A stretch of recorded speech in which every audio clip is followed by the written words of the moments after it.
libro de Nehemías como lo hemos venido haciendo hasta ahora. Recuerden que culminamos ya el capítulo 4 y hoy vamos a comenzar el capítulo 5. Y a pesar de que vamos a tocar los primeros 5 versículos, yo quiero que toquemos todo este capítulo 5 para que tengamos un panorama más amplio y podamos verdaderamente tener una visión de este mensaje que el Señor trae hoy para la iglesia. De antemano les voy a decir algo. Este mensaje ha sido demasiado confrontante para mí, porque tiene que ver justo, escuche, justo con la iglesia del Señor y con todas las áreas que nos competen a nosotros como cristianos. Así que le pido por favor que esté bien atento y que abra su corazón para que el Señor le pueda hablar en esta noche. Libro de Nehemías, capítulo 5. Vamos a leer todo este capítulo, pero vamos a tener el enfoque en los primeros 5 versículos. Así que les invito a que se pongan sobre sus pies.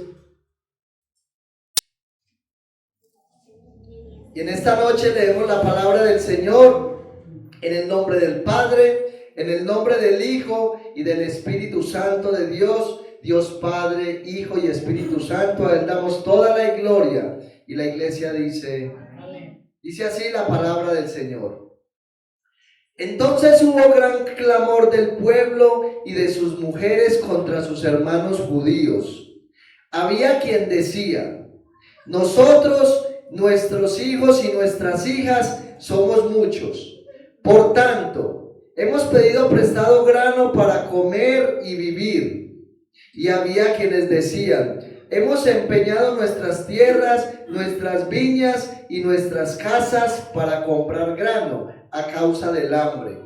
Y había quienes decían, hemos tomado prestado dinero para el tributo del rey sobre nuestras tierras y viñas.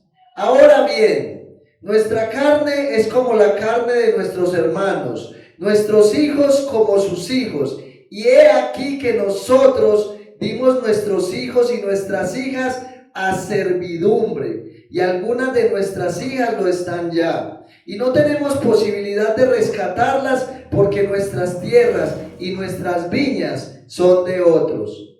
Y me enojé en gran manera cuando oí su clamor y estas palabras. Entonces lo medité y reprendí a los nobles y a los oficiales y les dije, exigís interés cada uno a vuestros hermanos. Y convoqué contra ellos una gran asamblea y les dije, nosotros según nuestras posibilidades rescatamos a nuestros hermanos judíos que habían sido vendidos a las naciones. Y vosotros vendéis aún a vuestros hermanos y serán vendidos a nosotros. Y callaron, pues no tuvieron qué responder. Y dije, no es bueno lo que hacéis. ¿No andaréis en el temor de nuestro Dios para no ser oprobio de las naciones enemigas nuestras? También yo y mis hermanos y mis criados les hemos prestado dinero y grano. Quitémosles ahora este gravamen. Os ruego que les devolváis hoy sus tierras, sus viñas, sus olivares y sus casas, y la centésima parte del dinero, del grano, del vino y del aceite que demandáis de ellos como interés. Y dijeron, lo devolveremos y nada les demandaremos. Haremos así como tú dices.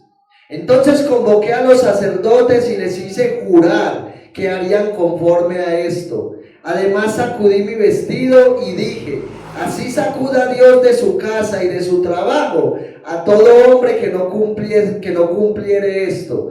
Y así sea sacudido y vacío. Y respondió toda la congregación, amén, y alabaron al Señor. Y el pueblo hizo conforme a esto. También desde el día que me mandó el rey que fuese gobernador de ellos en la tierra de Judá, desde el año 20 del rey Artajerjes hasta el año 32, 12 años, ni yo ni mis hermanos comimos el pan del gobernador. Pero los primeros gobernadores que fueron antes de mí abrumaron al pueblo y tomaron de ellos el pan y tomaron de ellos por el pan y por el vino más de 40 siclos de plata, y aún sus criados se enseñoreaban del pueblo. Pero yo no hice así, a causa del temor de Dios. También en la obra de este muro restauré mi parte, y no compramos heredad, y todos mis criados juntos estaban allí en la obra. Además 150 judíos y oficiales, y los que venían de las naciones que habían alrededor de nosotros estaban a mi mesa. Y lo que se preparaba para cada día era un buey y 6 ovejas escogidas. También eran preparadas para mí aves, y cada 10 días vino en toda abundancia. Y con todo esto nunca requerí el pan del gobernador, porque la servidumbre de este pueblo era grave. Acuérdate de mí para bien, Dios mío, y de todo lo que hice por este pueblo. Padre, te damos gracias una vez más, Señor. Dios mío, seguimos delante de tu presencia. Te damos toda la gloria y la alabanza, y reconocemos, Señor, que tú eres el que habla en este lugar. Dios mío, no es el predicador. Dios mío, no es el pastor en este lugar. Es tu santo y glorioso Espíritu usando herramientas e instrumentos para tu gloria. Yo me pongo en tus manos totalmente. Estoy en plena dependencia de ti. Por favor, Señor, ministra mi vida. Úsame como ese vaso separado para tu gloria. Pon carbones encendidos en mis labios, Señor, y habla tus palabras a este pueblo. En cuanto a ellos, Señor, yo te ruego que haya una plena y total disposición a la hora de escuchar tu palabra, y que tu Santo Espíritu les siga llevando a vivir una vida recta delante de ti, para que juntos como iglesia, Señor, podamos llevar a cabo tu propósito, tus planes, para que esta obra pueda seguir adelante. Todo esto te lo pedimos, Señor, dándote la gloria y la alabanza en Cristo Jesús. Amén y amén. Gloria al Señor. En esta noche vamos a estar meditando bajo el tema, y yo quiero que usted le preste mucha atención al título de este mensaje. El título que he puesto para el mensaje de esta noche es el siguiente: derribemos nuestro egoísmo. Escuche bien, derribemos nuestro egoísmo para levantar la iglesia. Y desde aquí yo quiero que usted medite en este mensaje. En el capítulo 4 que nosotros miramos anteriormente, hace unas semanas atrás, y bueno, como nosotros tenemos un canal en YouTube donde la gente puede mirar todos estos mensajes que hemos traído del libro de Nehemías, entonces vamos a mirar solamente lo básico con relación al capítulo 4 que ya miramos. Y en el capítulo 4 lo que nosotros vimos fue cómo los enemigos externos de la obra del Señor se levantaron contra Nehemías y contra el pueblo. Y el propósito de estos enemigos era que la obra cesara, que la obra de reconstrucción de los muros de Jerusalén y de la ciudad como tal no siguiera adelante. Y vimos que el enemigo usó varias estrategias para derribar a Nehemías y al pueblo e impedir que la obra siguiera adelante. Pero vemos la respuesta de Nehemías. Nehemías pasa por alto la ofensa. Nehemías pasa por alto el temor que el enemigo quería infundir en él y en el pueblo, y él lleva todo esto a Dios en oración. Y aprendimos de Nehemías que cuando nosotros somos injuriados, cuando nosotros somos calumniados, y cuando nosotros vemos que el enemigo trata de llevarnos al temor, lo que nosotros tenemos que hacer es ir a la presencia del Señor y presentar todo esto delante de Dios. Escuche, mi hermano y mi hermana, usted y yo sin el Señor no podemos hacer absolutamente nada. En nuestras propias fuerzas estamos totalmente perdidos. Todo debemos llevarlo al Señor. Pero luego de Nehemías orar, primero oró él, luego oró con el pueblo, y después de hacer esto, Nehemías empezó a trabajar. Y vimos que la iglesia no solamente necesita orar, sino también actuar. Una oración que no sea llevada a la práctica es una oración infructuosa, no produce fruto alguno. Y entonces lo que Nehemías hizo fue poner a trabajar al pueblo por familias. Y traíamos una aplicación a la iglesia. Como la iglesia se compone precisamente de familias, decíamos que si las familias en esta iglesia están divididas en sí mismas, la iglesia no podrá avanzar. Amén. Hoy vamos a mirar que en el capítulo 5 ya nuevamente Nehemías tiene que combatir un enemigo más. Escuche, ya no es Sanbalat, ya no es Tobías, ya no es Gesem el que se levanta contra Nehemías y el pueblo, sino que en esta ocasión es un enemigo que está internamente involucrado en el pueblo. Es un enemigo interno el que Nehemías va a tener que combatir en este capítulo 5. Y escuche, en los primeros 5 versículos que nosotros leímos, porque ahí es donde nos vamos a enfocar, usted y yo podemos ver que el pueblo levanta un gran clamor delante de Nehemías. Algunos, o más bien varios grupos en el pueblo van donde Nehemías y levantan un gran clamor delante de él, y es que lo que estaba aconteciendo en el pueblo es que los más pobres del pueblo estaban siendo explotados por los más ricos. Eso era lo que estaba pasando al interior del pueblo. Los más pobres estaban siendo explotados por los más ricos. Yo quiero que usted tenga en cuenta algo que es muy importante en este capítulo 5. Había una desigualdad económica y social en el pueblo. Algunos tenían mucho dinero, demasiado dinero, y otros no tenían nada que comer. Fuera de que no tenían nada que comer, ya habían empeñado sus tierras, sus viñas, y algunos habían tenido que recurrir inclusive a vender sus hijos y sus hijas como esclavos para poder comer. Recordemos que en aquel momento había una situación difícil en el pueblo. El pueblo estaba pasando por una hambruna. Teniendo todo esto en mente, de cómo estaba la situación del pueblo en ese momento, es importante que nosotros recordemos algo que también es importante. Escuche, cuando el pueblo salió de Babilonia rumbo a Jerusalén, ellos no salieron siendo pobres.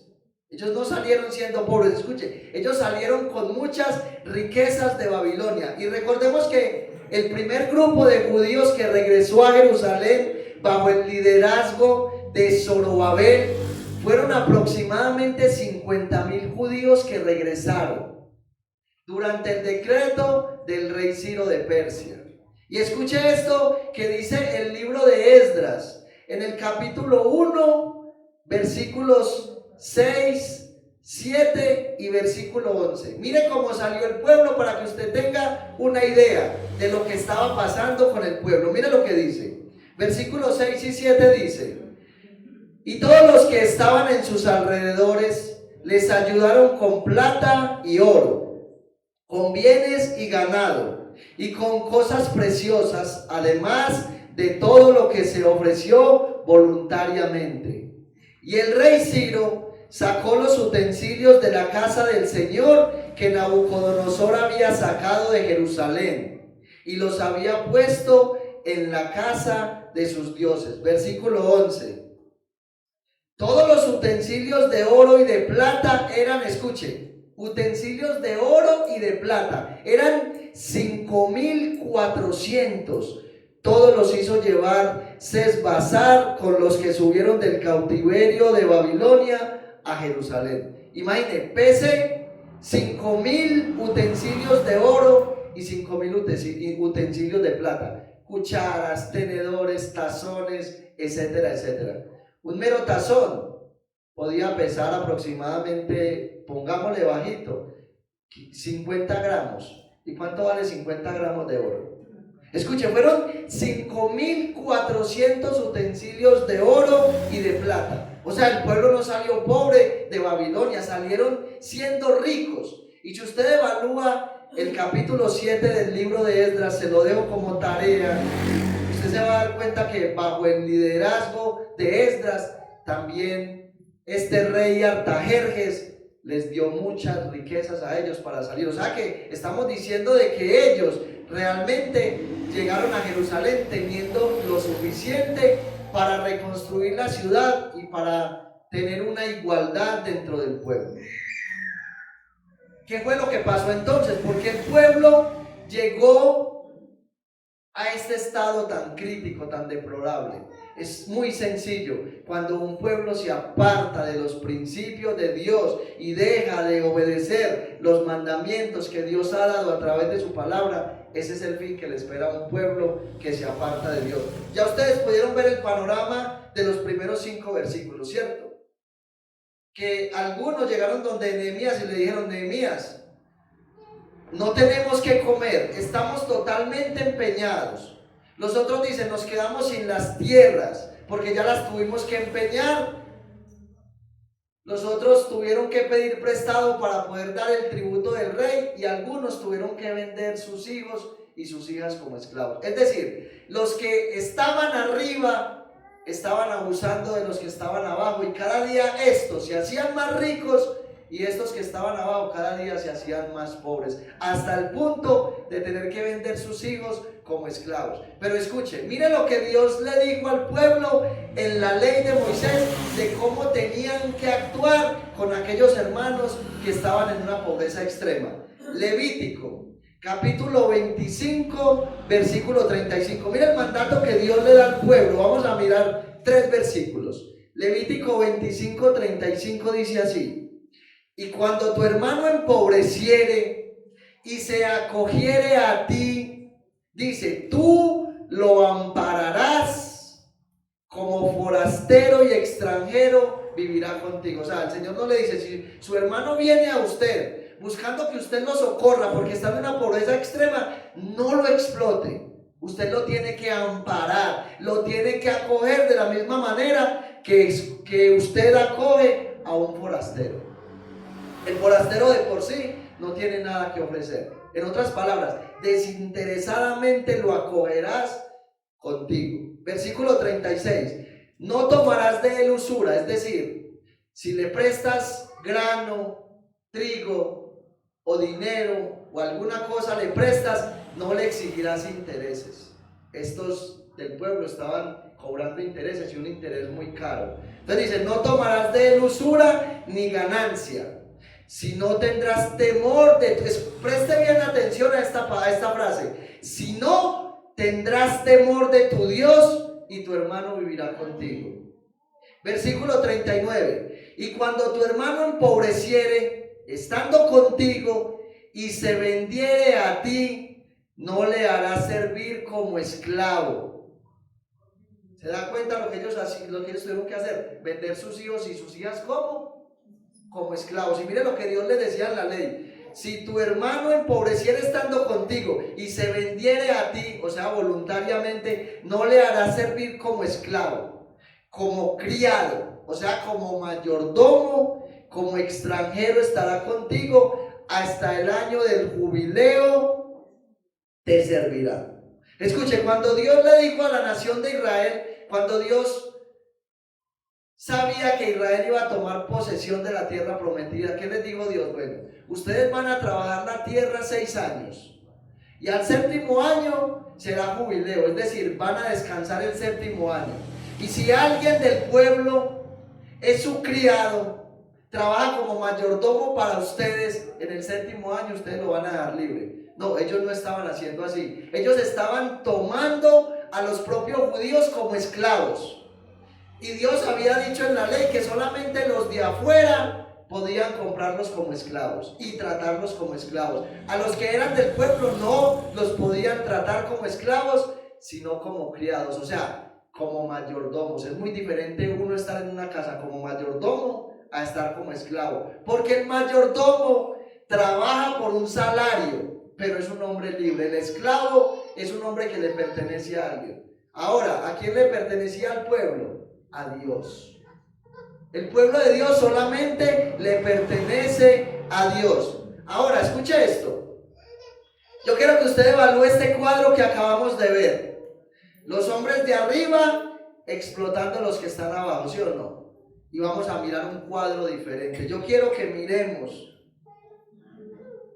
lo que nos dice el libro de los Hechos, capítulo 2, versículos 43 al 47. Tenga en cuenta lo que acabamos de ver, un pueblo que en su gran mayoría está siendo explotado por hombres sin temor de Dios, que eran parte del pueblo pero no tenían temor de Dios. Ahora vamos a mirar la otra cara de la moneda.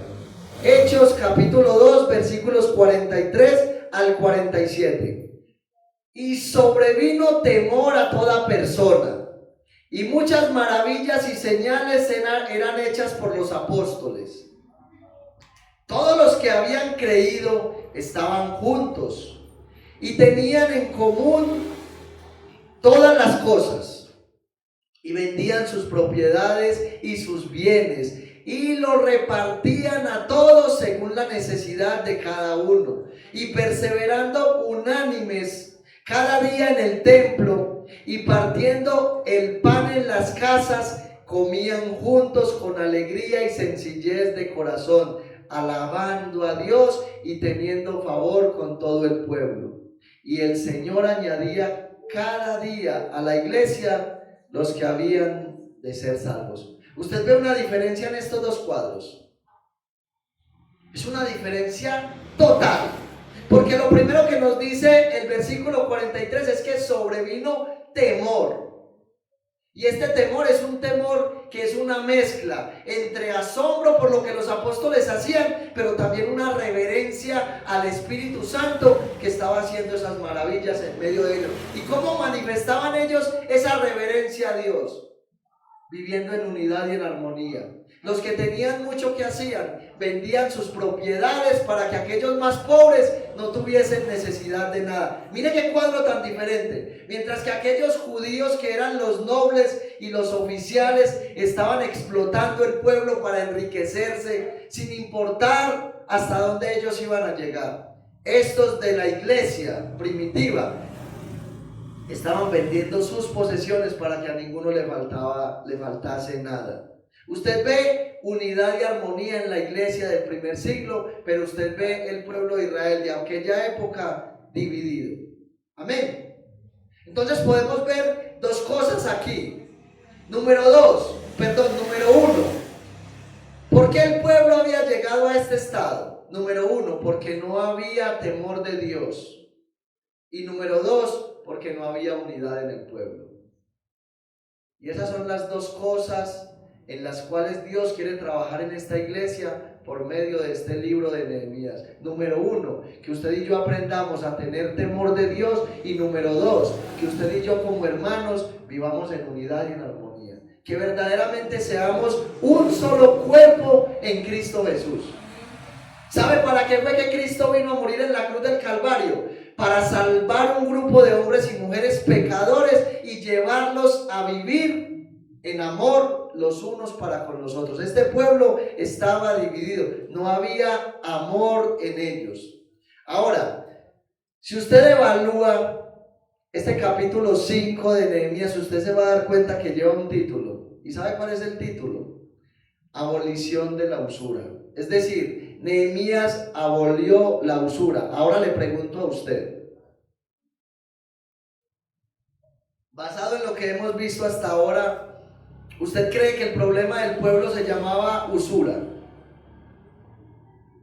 ¿Sabe algo? El problema del pueblo no se llamaba usura. La usura era el fruto de la raíz del problema. ¿Sabe cuál era el verdadero problema que estos nobles y oficiales tenían? Se llamaba egoísmo. Se llamaba egoísmo. Y yo quiero que usted aquí empiece a hacerse una autoevaluación con lo que sigue de este mensaje. Yo le voy a dar la definición, escuche, le voy a dar la definición de lo que significa la palabra egoísmo. Y empiece a evaluar las áreas de su vida cristiana para que verdaderamente usted mire si usted es una persona egoísta o si no lo es. Miren la definición de egoísmo. Es la actitud de quien manifiesta un excesivo amor por sí mismo. Escuche, la actitud de de aquel que manifiesta un excesivo amor por sí mismo y que solamente se ocupa de aquello que es para su propio interés y beneficio, sin atender ni reparar en las necesidades del resto. Piense ahí, medite ahí donde usted está, si verdaderamente usted es egoísta o no. Si usted tiene un amor excesivo hacia usted mismo, o si el amor que usted tiene en exceso es un amor a Dios y a su iglesia. Evalúe. Esta palabra egoísmo como tal proviene del latín ego, que significa yo, y se compone con el sufijo ismo, que indica la actitud de quien solo manifiesta interés por lo propio. Entonces, ser egoísta es simplemente interesarme por mí. Lo demás, bueno, creo que en el mundo este dicho es muy conocido, muy popular. Primero yo, segundo yo y tercero yo. En la vida cristiana no funciona así. Primero Dios, luego la iglesia y en último lugar me pongo yo. Ahora sí entiende más o menos por qué Dios me confrontó tanto con este mensaje. Escuche esto. El egoísmo también puede reconocerse en todas aquellas acciones realizadas por interés personal. Escuche, para provecho propio y sin mirar en las necesidades, opiniones, gustos o intereses de los demás. Los actos así realizados pueden calificarse de egoístas. Cuando usted y yo actuamos por nuestro propio interés, para nuestro propio derecho, cuando usted y yo no miramos la necesidad de otra persona, cuando usted y yo no ponemos importancia a las opiniones de los otros, los gustos que tienen los otros o los intereses que tienen los otros, eso es una muestra de que somos egoístas. Somos egoístas. Y entonces viene una serie de preguntas para la iglesia. Y créame que cuando yo me hacía estas preguntas como tal, verdaderamente yo fui confrontado por el Señor de una manera que yo tuve que parar y decirle: Señor, perdóname. Perdóname porque verdaderamente yo soy una persona egoísta. Y yo quiero que usted se evalúe en esta noche. Porque cualquiera de ustedes dirá: bueno, hermano, pero es que, ¿qué tiene que ver lo que usted está diciendo con lo que pasaba en la nación de Israel? Yo creo que con la definición es más que suficiente para darnos cuenta de que tiene toda la plena relación con el pueblo de Israel. Ahora, si nosotros lo traemos a esta época, porque bueno, pues yo no creo que aquí algún hermano sea prestamista y le tenga hipotecada la casa a alguien. Yo no creo. Pero vamos a evaluar una a una las áreas de nuestra vida que tienen relación con la iglesia. Y a cada pregunta que yo le voy a hacer a usted como iglesia, usted va a meditar dentro de usted mismo, dentro de su interior. Ahora, no medite en el interior mío porque ya tuve mucho tiempo para hacerlo. Y créame que el Señor me dio duro, a tal manera que le tuve que decir: Señor, perdóname, porque yo soy un hombre egoísta. Ahora, si usted después de esta evaluación que se va a hacer, usted verdaderamente no se considera egoísta, pues mi hermano, le voy a decir algo: dele gloria a Dios y pídale que siga así como va, porque realmente yo fui muy confrontado. Entonces vamos a mirar varias preguntas para la iglesia. Escuche, cuando alguien visita la iglesia por primera vez o viene solo de vez en cuando, ¿te interesas por saber cómo se llama? Cuando alguien viene por primera vez a este lugar, traiga a mente esto. Cuando alguien viene por primera vez a la iglesia, usted se interesa al menos por saber esa persona que vino cómo se llama. O usted deja que esa persona se vaya y ni siquiera se da por enterado de que estuvo aquí. ¿Buscas la manera de relacionarte con él o con ella? Medite ahí donde está, en esas preguntas. Cuando esa persona que vino, de la misma que estamos hablando, deja de venir a la iglesia, ¿te preocupa que no vuelva o te da igual? ¿Buscas al pastor o algún hermano de la iglesia para conocer las causas por las cuales tal persona no ha vuelto? O sea, cuando usted ve que viene alguien a la iglesia por primera vez y no vuelve, y pasan algunas semanas, ¿usted alguna vez se ha acercado al pastor? Ve, pastor, fulanito de tal que vino tal día, pastor, esa muchacha que tenía los cachitos, que vino con una blusa rosada, yo no sé cómo se llama la verdad, pastor, pero ella tenía unos cachitos, venía con una blusa rosada, las chanclas, tenía unas chanclas puestas, un jean. Pastor, esa muchacha, ¿por qué no ha vuelto? Vos no sabes por qué ha vuelto esa muchacha. Le pregunto, ¿usted lo ha hecho? ¿Alguna vez lo has hecho? ¿O te has acercado a algún hermano? Hermano, fulanito de tal que vino la vez pasada con el hermano fulanito de tal, no he vuelto a ver ese muchacho, usted lo distingue, sabe dónde vive, sabe cómo se llama, usted sabe por qué ese muchacho no ha vuelto a la iglesia. ¿Alguna vez lo ha hecho? Buscas la manera de contactarlo, es decir, bueno, pastor, bueno, la verdad es que yo no he vuelto a ver a fulanito de tal y yo necesito que usted me averigüe si alguien tiene el número, porque yo lo quiero llamar, yo quiero romper el hielo y lo voy a llamar, me le voy a presentar, le voy a decir que lo he extrañado, le voy a decir que he estado orando por él, le voy a decir que siga adelante, le voy a dar palabras de aliento. Mi hermano, si usted no lo ha hecho, eso es un síntoma de que su corazón está lleno de egoísmo, de que usted verdaderamente está preocupado solamente por sus propios intereses. Ahora vamos con un cuestionamiento algo diferente. Con relación a los hermanos de la iglesia ya, o sea, aquellos que usted constante y continuamente ve que son miembros activos de esta iglesia local. Primera pregunta, ¿tienes comunión con ellos? O sea, ¿usted verdaderamente tiene relación con todos los hermanos de la iglesia? ¿O usted simplemente saluda a unos cuantos y a otros cuantos ustedes ni los determinan? Porque la Biblia nos llama a tener comunión unos con otros, y ese uno con otros significa uno con todos. Por lo menos usted tiene una buena relación con todos los hermanos de la iglesia. Oras por ellos de manera constante para que el Señor los bendiga, los fortalezca, los llene con su Espíritu Santo, los llene de sabiduría, les provea en todas las áreas de la vida y les permita congregarse. Usted constantemente ora por los hermanos. Hermano, yo le digo algo, si usted no mantiene su mente ocupada en la obra del Señor como tal, significa que usted es egoísta. Hermano, lo primero que nosotros debemos de pensar cuando nos levantamos es darle gracias a Dios, porque nos dio un día más de vida para salir a laborar o hacer lo que usted y yo tenemos que hacer. Y el segundo pensamiento debe de ser Dios y su obra. Y todo el día debemos estar meditando en Dios y en su obra. ¿En qué pasa usted todo el día ocupada la mente?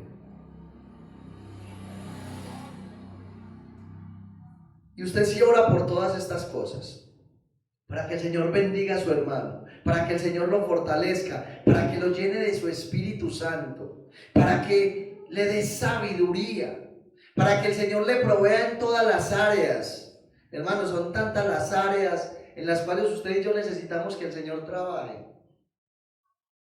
Pero seamos realistas, a veces nuestras oraciones son tan superficiales, mi hermano. Parece como si fuéramos rezanderos cristianos. La oración de poder seguir haciendo lo otro que tengo que hacer. Oraciones superficiales, oraciones instantáneas. Mi hermano, yo les digo algo, ¿sabe por qué el Señor me dio tan duro? Porque es que el deber de usted y yo como iglesia es evaluar uno a uno los hermanos, es acercarnos a ellos y mirar sus necesidades. Verdaderamente nosotros lo hacemos. Cuando usted está hablando con un hermano, usted trata de intimar con él de manera que Él le exprese a usted lo que Él necesita, de que Él le manifieste a usted cuáles son sus anhelos en el Señor. Verdaderamente no nos conocemos. Si nosotros somos sinceros y realistas, nosotros somos desconocidos dentro de la iglesia.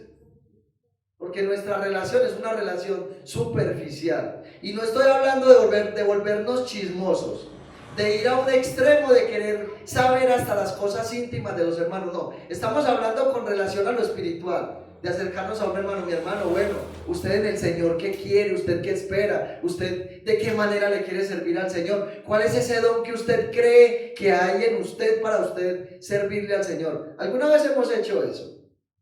Hermano, cuando nos reunimos a hablar, hablamos de todo menos de lo que verdaderamente nos debería interesar como iglesia. Somos desconocidos dentro del pueblo del Señor. Verdaderamente no tenemos esa relación que Dios espera de nosotros. Ahora, cuando nuestros hermanos están enfermos, oras para que el Señor los sane a ellos. Estamos hablando de una oración constante y continua, no cada 8 días, no cada 15 días. Fuera de que oras, aquí viene la acción. Buscas la manera de visitarlos. Usted al menos sabe dónde vive la hermana Elizabeth.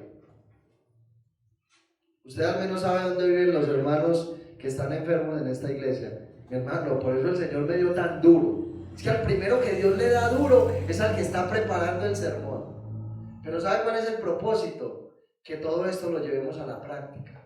Porque esa es la manera de que esta iglesia del Señor se levante. Ahora, si usted visita a esos hermanos, cuando usted los visita, busca la manera de edificarlos.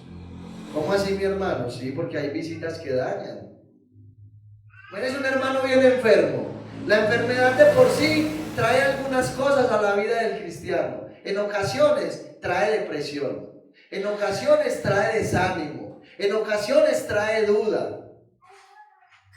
Todo eso produce la enfermedad de manera natural. O dígame usted, cuando ha estado enfermo, usted está contento. Usted con un malestar en el cuerpo que no se halla, usted está contento. Porque si usted se contenta estando enfermo, algo raro pasa. O sea, decir, uy, Señor, qué felicidad por este dolor de cabeza. Señor, gracias por este dolor que me está triturando. Usted hace eso. Porque si usted hace eso, déjeme decirle que cosa rara. Lo normal es que la enfermedad traiga aflicción y malestar a nuestra vida espiritual. Entonces, imagínese usted, un hermano bien enfermo en la casa, y con todas esas luchas que la enfermedad trae, y usted enseguida llega a visitarlo. Hermano, ¿cómo está? Dios le bendiga. ¿Cómo está? Ay, mi hermana, por aquí más o menos. Mi hermano, ¿y qué? ¿Cómo van las cosas por la iglesia? Ah, no, por ahí mi hermana, ¿cómo te parece que fulanito de tal? Esta hermana lo pillé por ahí cogido de mano con la que no era su esposa. No, y fulanito está todo desanimado, no quiere volver. ¿Usted cree que eso es una visita que edifica? Y hay gente que es experta en ir a visitar los hermanos para llevarle todos los chismes y desatrasarlos de todas las noticias de la semana. No, eso no es una visita que edifica. Usted y yo tenemos que ir es a darle aliento y esperanza a ese hermano que está pasando por esa situación difícil. ¿Y cómo lo hacemos? A través de la escritura primeramente, y en segundo lugar, manifestando esa vida que hay en nosotros. Pero si usted está desanimado, ¿para qué va a ir a terminar de rematar a ese hermano allá en la casa? Eso es lo que hay que hacer. Ahora, con relación a los pastores y los líderes de la iglesia, oras para que el Señor los guarde. Yo le pregunto, ¿usted ora constante y continuamente por el pastor de la iglesia? ¿O usted cree que el pastor de la iglesia es Superman hecho hombre?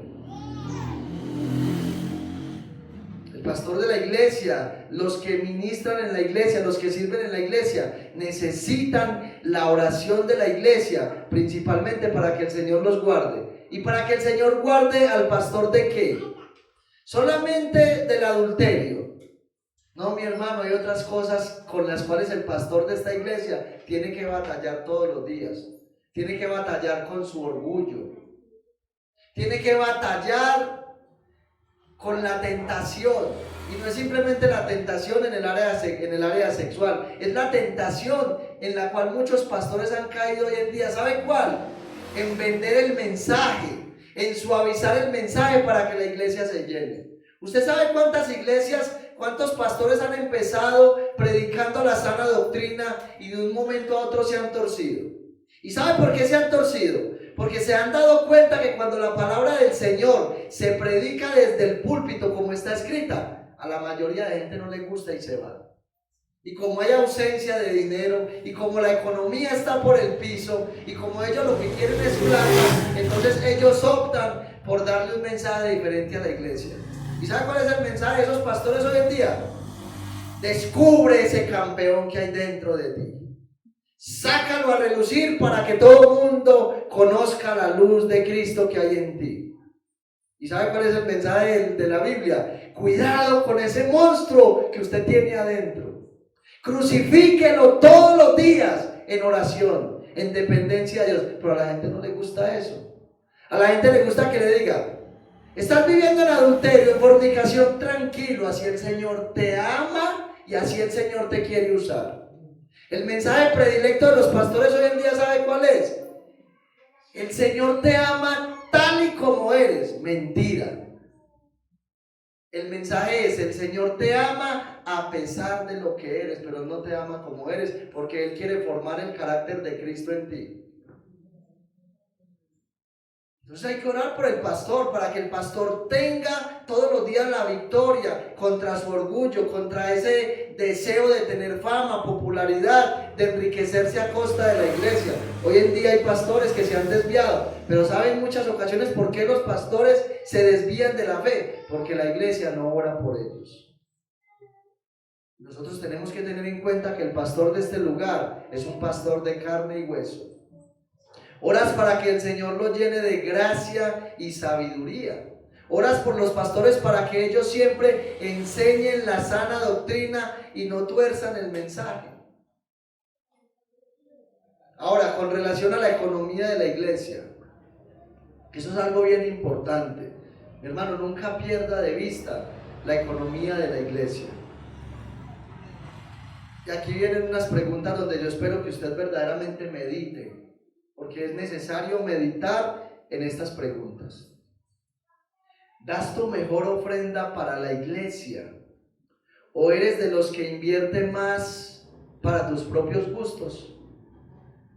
Hay personas que llegan y les pagan el sueldo, y algunos de ellos de pronto no tienen tanta responsabilidad, no tienen tanta obligación, y entonces les pagan, por decir, 500,000 pesos, y lo primero que dicen es: bueno, voy a ir a comprar este pantalón, vale 150, me compro estos tenis que valen 200, son 350, me compro esta camisa que vale 100, son 450, y esta correa que vale 30, y los otros 20 los doy para la iglesia. Piensan primero en sus propios gustos, y por si acaso, si alcanza para la iglesia, si no me alcanza, pues allá ellos que se defiendan como puedan. Medite, mi hermano, porque esto es serio. Cuando ofrendas, ahora, si usted es de los que ofrendan, cuando ofrendas, ¿lo haces con gozo y con alegría? Cuando usted viene a la alfolía a ofrendar, ¿qué hay en su corazón? Hay gozo y alegría. Señor, gracias porque tú eres el que me provee. Señor, de lo recibido de tu mano yo te doy, pero con gozo y con alegría. O usted de los que dice: es que tengo 50,000 pesos, dar esos 50, y entonces, no, pero es que de pronto me antojo de una hamburguesa mañana, no, voy a dar 30 más bien. Ay, pero verdad que mañana me visita mi mamá, y terminan dando 10,000 pesos, y sabe que los dan con una tristeza. Mi hermano, si usted es de esos, le voy a dar un consejo: mejor no dé nada. Mi hermano, si usted no va a dar con gozo y con alegría, no dé nada. ¿Sabe por qué? Porque Dios bendice más fácil una iglesia donde 3 dan con gozo y con alegría, que donde 50 quedan con una carga pesada en el corazón. Si usted no da con gozo y con alegría, mi hermano, de corazón le digo, mejor no dé nada. Evite ser una piedra de tropiezo para el avance y el crecimiento de la obra. Si usted va a dar, mi hermano, hágalo con gozo y con alegría, entendiendo que si usted trabaja, es porque Dios le dio el empleo primero que todo. Si usted tiene una habilidad en su trabajo, no es propia, el Señor se la dio. Si usted ha hallado gracia delante de su patrón, el Señor fue el que puso esa gracia. Si usted puede levantarse todos los días, es porque el Señor le guarda su salud, mi hermano. Si nosotros entendiéramos eso, nunca nos acercaríamos al alfolí con una carga, lo haríamos con toda la alegría del mundo. Ahora viene otra pregunta: ¿das más allá de tus propias fuerzas? No voy a ahondar mucho acá porque ya ustedes más o menos saben qué significa eso. Por otro lado, ¿estás orando para que el Señor bendiga la economía de la iglesia y así poder extender el reino de los cielos? ¿Estás orando por eso? Esa debe ser una de nuestras oraciones cotidianas. Hermano, créame que nosotros somos privilegiados entre muchas iglesias. En la pandemia tuvieron que cerrar muchas iglesias. Y de esas personas, las cuales asistían a esas iglesias, que algunas de ellas eran de sana doctrina, hoy lastimosamente están en unas iglesias que a uno le da tristeza. Y nosotros, por pura gracia y misericordia, aún hoy, en el año 2023, estamos recibiendo palabra de Dios. ¿Saben por qué? Porque Dios nos ha usado a cada uno de nosotros, ha puesto en cada uno de nosotros corazones generosos para así poder tener esas puertas abiertas. Ahora, con relación a todo lo que hemos venido hablando, ¿de qué manera oras? Porque esa es la otra pregunta. O sea, ¿cómo es su oración? Cuando usted se postra sobre sus rodillas a orar, ¿cómo es esa oración? ¿Cómo ora usted? Usted ora con pasión y con fervor. Usted se goza y se deleita mientras está orando. O usted es de aquellos que mientras ora, que pasen rápido estos 5 minutos. Ay, qué pereza no tener que hacer esto. Mi hermano, la oración es uno de los medios de gracia más importantes que usted y yo tenemos. Mi hermano, hablar con Dios para nosotros debería de ser lo máximo. Debería de ser nuestro mayor deleite, nuestro mayor gozo. Y yo soy consciente de algo. Hay momentos cuando usted y yo nos postramos a orar y usted y yo sentimos como que esa oración no pasa del techo. Y oramos y sentimos que no pasa nada, es como si estuviéramos hablando con la pared. Pero ¿sabe algo, mi hermano? Ahí es donde usted y yo tenemos que entender que Dios lo que anhela es que usted y yo verdaderamente conquistemos esa oración fervorosa. Bueno, pensando en esto, yo me acuerdo lo que el pastor John Jairo dice cada rato. Cuando él empezó a conquistar a su esposa, dice él que su esposa ni lo determinaba. Pero él empezó a perseverar, a perseverar, a perseverar. Y para él era un deleite conquistar a su esposa. Y hoy disfruta de ese deleite. Bueno, de la misma manera debe ser la oración. Cuando usted y yo nos sintamos a Dios, cuando usted y yo sintamos que esa oración que estamos elevando es como una oración que no tiene fruto, ahí es donde tenemos que aplicar eso. Usted y yo tenemos que provocar ese placer y ese deleite en la oración. Pero para que eso pase, usted y yo necesitamos entender qué es la oración. ¿Qué significa la oración? Y hablando acerca del egoísmo, escuche, el egoísmo como tal es un pecado. ¿Por qué? Porque dificulta nuestra relación con Dios y con el prójimo. Pues la persona egoísta trata y hace sentir a los demás como si no existieran, o como si sus preocupaciones o ideas no importaran. De allí también se le compare con el individualismo. Hablar de egoísmo es hablar de individualismo, es hablar de personas que son casasolas. Escuchen, la iglesia del Señor no hay llaneros solitarios. Recordemos este texto de Hechos capítulo 2, versículo 43 al 47. Tenían algunas cosas en común. ¿No? Todas las cosas en común. Ahora, lo que yo le voy a preguntar es, para uno llegar a tener todas las cosas en común con una persona, ¿qué tiene que pasar? Tiene que haber relación con Dios.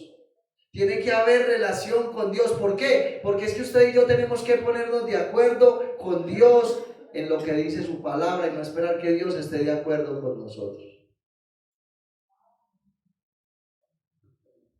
Cuando usted y yo empezamos a buscar los intereses del Señor y no nuestros intereses, si uno a uno, cada uno de nosotros empezamos a buscar los intereses de Dios, vamos a estar en un mismo sentir y en un mismo propósito.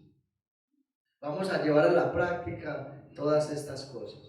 Ahora, el egoísmo no manifiesta el carácter de Cristo por ningún lado. Una persona que es egoísta no manifiesta el carácter de Cristo. Hay uno de los pasajes de la Biblia que más me impacta a mí, y es una historia que verdaderamente nos debe a usted y a mí cautivar y llevarnos a meditar en el carácter de Cristo. Hay un pasaje que se encuentra en el Evangelio de Mateo, en el capítulo 20.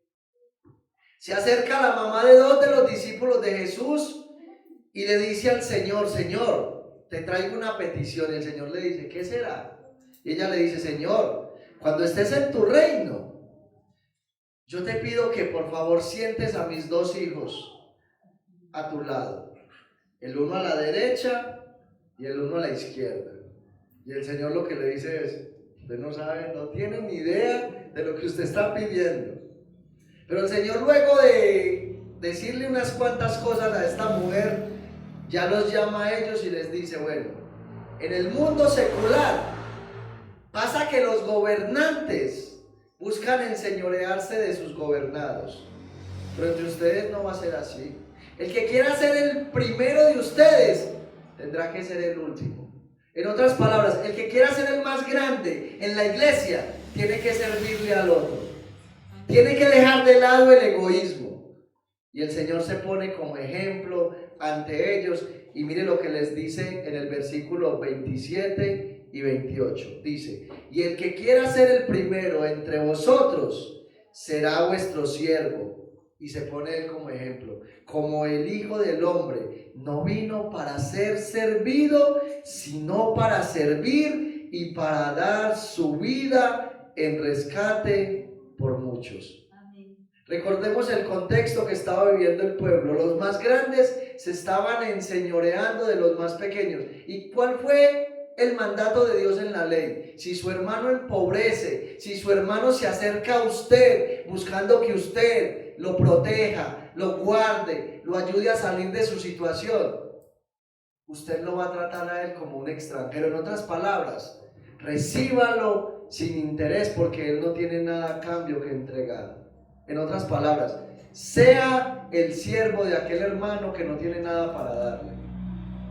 Y aquí le está diciendo lo mismo a sus discípulos. Ahora, yo le voy a hacer una pregunta a usted con relación a todo esto.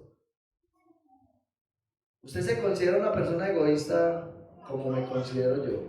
¿O usted cree que está lejos de ser egoísta? Porque yo creo que este mensaje verdaderamente nos golpea a todos como iglesia. Yo creo que este mensaje nos golpea a todos como iglesia, y yo creo que hoy todos los que estamos aquí tenemos que decirle: Señor, perdóname. Señor, perdóname, porque durante este tiempo yo he buscado solamente mis propios intereses. Señor, perdóname, porque durante mucho tiempo yo he estado simplemente pensando en mí, en lo que yo necesito, en lo que yo anhelo, en lo que yo deseo, y he dejado de lado tus intereses. Y yo creo que si usted verdaderamente se siente identificado conmigo a través de este mensaje, yo creo que este es un buen momento para que usted, ahí donde está, usted saque un momento y hable con Dios. Evalúe una a una las preguntas que usted recibió en esta noche. Mire en cuál de esas áreas usted está fallando. Pero el propósito de esta autoevaluación no es que simplemente usted le diga: sí, Señor, yo reconozco que en esto estoy fallando, en esto también, en esto soy egoísta, en esto también, y que usted simplemente se quede ahí. No, si lo va a hacer para eso, no lo haga. ¿Por qué? Porque yo le voy a hacer una pregunta a usted. ¿Usted quiere saber verdaderamente cómo podemos vencer el egoísmo? Con la ayuda de Dios lo vamos a ver en el próximo mensaje. Vamos a ver cómo podemos vencer el egoísmo, porque si dejásemos este mensaje aquí quedaría inconcluso. Necesitamos saber cuál es la manera en la cual usted y yo vamos a combatir el egoísmo. Pero seamos realistas. ¿Cómo vamos a combatir un enemigo que no vemos? Primero tenemos que ver ese enemigo dentro de nosotros. Saber que por naturaleza él está ahí. Saber que el egoísmo es el acompañante de viaje que todos los días va con nosotros. Pero si usted y yo no lo reconocemos, mi hermano y mi hermana, si no reconocemos cuán egoístas somos, entonces ¿cómo lo vamos a combatir? Pero si usted verdaderamente reconoce delante de Dios que es una persona egoísta, ahí donde está, hable con el Señor y pídale perdón, pero no buscando simplemente reconocerlo, sino empezar a llevar a la práctica todo aquello que Dios ha puesto en esta noche a través de este mensaje. Piense en aquellas personas que quizás han venido a la iglesia y ni siquiera han recibido un saludo de usted. Piense en aquellas personas que han dejado de venir a esta iglesia y usted ni siquiera las recuerda. Ahí donde está, dígale al Señor que le ayude a recordar esas personas que usted hace tiempos no ve, que usted ya ni siquiera recuerda, para que el Señor ponga en su corazón el deseo y el anhelo de orar por ellos, pero no de cualquier manera. Si usted, con relación a las ofrendas, a la economía de la iglesia, usted ha sido mezquino hasta ahora, reconózcalo delante de Dios, buscando verdaderamente, no solamente reconocer su falta delante de Dios. Escuche, aunque esto para muchos es poco importante, el no ofrendar bíblicamente delante de Dios manifiesta que no hay temor y reverencia delante de Él. ¿Sabe por qué? Porque somos egoístas y ponemos nuestros intereses por encima de los de Dios. Para muchos no es importante, pero para el Señor sí. Medite ahí donde está, en cuáles áreas usted está fallando, y busque verdaderamente el perdón del Señor, pero busque la manera de que el Señor le ayude a trabajar en todas esas áreas. Hermanos, si verdaderamente nosotros queremos seguir edificando nuestra vida espiritual y la vida espiritual de la iglesia, nosotros tenemos que empezar a poner en práctica todos esos principios bíblicos que Dios hasta ahora, a través del libro de Nehemías, nos ha venido mostrando. Porque si usted y yo simplemente venimos aquí y escuchamos, pero al otro día nos olvidamos de lo que Dios nos habla, mi hermano, nada va a pasar. No siga orando por un avivamiento en la iglesia si usted aún sigue muerto. No siga orando por un avivamiento en la iglesia si usted sigue frío e indiferente ante la voz de Dios. Empiece por su propia vida espiritual para que luego usted pueda acercarse a otros y los pueda levantar.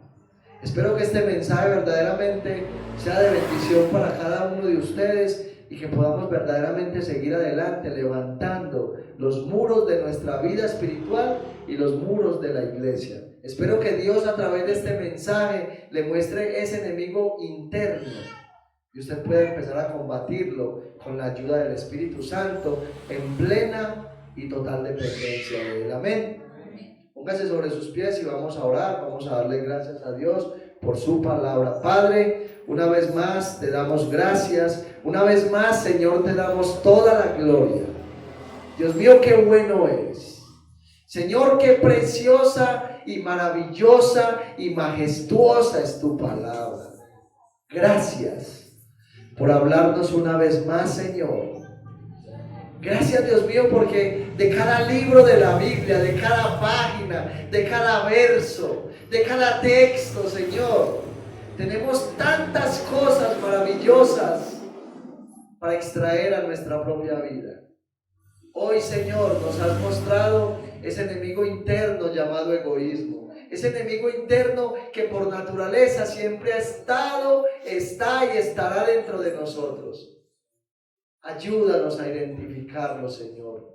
Ayúdanos a identificar esas áreas en las cuales somos egoístas. Ayúdanos a identificar esas áreas en las cuales solamente pensamos en nosotros y no en los demás. Y no solamente, Señor, ayúdanos a identificarlos. Ayúdanos a combatirlos, Señor. Ayúdanos, Dios mío, si en tu gracia soberana está el próximo jueves estar en este lugar para poder aprender cómo debemos combatirlo, Señor. Para poder aprender, Dios mío, cómo podemos pelear contra ese enemigo interno que hay en nosotros. Señor, yo oro por esta iglesia, para que esta tu palabra no haya sido echada en saco roto, Señor. Que no sea un simple mensaje más para la iglesia, sino que la iglesia verdaderamente haya sido confrontada, Señor, y que en cada uno de mis hermanos haya ese anhelo y ese deseo de llevarla a la práctica, de vivirla, Señor, de vivir a Cristo en todo lo que ellos hacen. Bendícelos y llévalos en la paz de Cristo, llévalos en seguridad, sigue guardando su familia, sigue guardando sus empleos, sigue guardando su salud, sigue guardando, mi Señor y mi Dios amado, toda su vida, mi Señor y mi Dios amado. Bendice a nuestros hermanos que están enfermos, bendice a aquellos hermanos que posteriormente van a escuchar este mensaje, Señor. Que ellos tengan corazones dispuestos, que puedan atenderlo y llevarlo a la práctica. Padre, ahora que salimos de este lugar, te pido que nos lleves en la bendición y en la victoria, meditando, Señor, en tu palabra y viendo la obra de Cristo en la cruz del Calvario a través de todos y cada uno de nosotros, viendo a ese Cristo glorioso que vino a dar su vida en rescate, que derramó toda su sangre para levantar una iglesia y unirla de tal manera que esa iglesia en amor y en unidad pueda manifestar la gloria del Dios triuno y poderoso del cielo y de la tierra. Señor, yo te alabo y te bendigo, te doy toda la gloria y la alabanza en Cristo Jesús. Amén y amén. Que Dios lo bendiga.